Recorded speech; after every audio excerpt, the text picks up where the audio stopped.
CBS 2 News 10 at 10 continues with the corridor's top stories in the first 10 minutes. Family and close friends of Philip Seymour Hoffman will say goodbye to the actor tomorrow at a private funeral service in New York. Hoffman was found dead in his bathroom of an apparent drug overdose. One of the drugs found in Hoffman's apartment was heroin.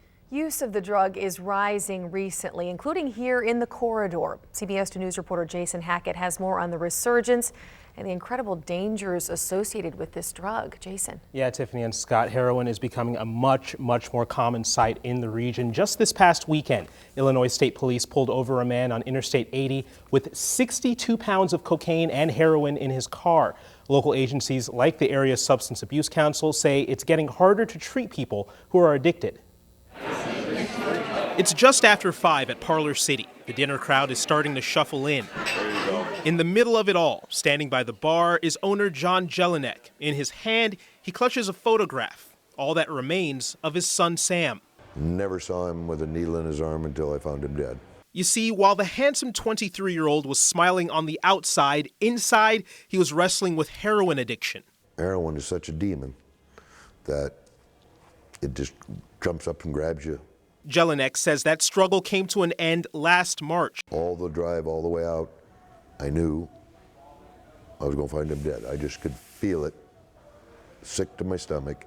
The door was locked, and I ended up kicking the door in and found him dead.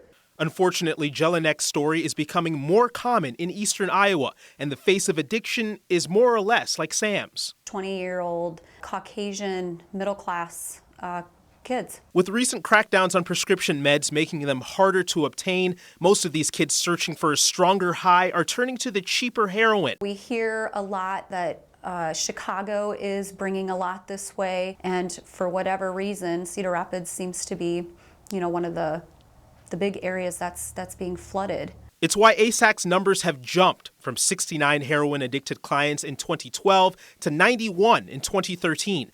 And treating them isn't easy. Being off the drug can be intense, so even if they check into treatment, they get into the painful withdrawal and end up taking off to use. It's what happened to Sam. His parents checked him into rehab in Florida, which seemed to work for a while. But in his case, looks were deceiving. You always think, is there something else I could have done? Is there something we missed?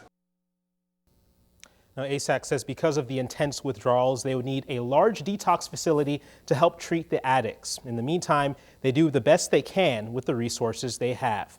If you or someone you know needs help, we have resources on our website, cbs2iowa.com. Jason Hackett, CBS 2 News, 10 at 10.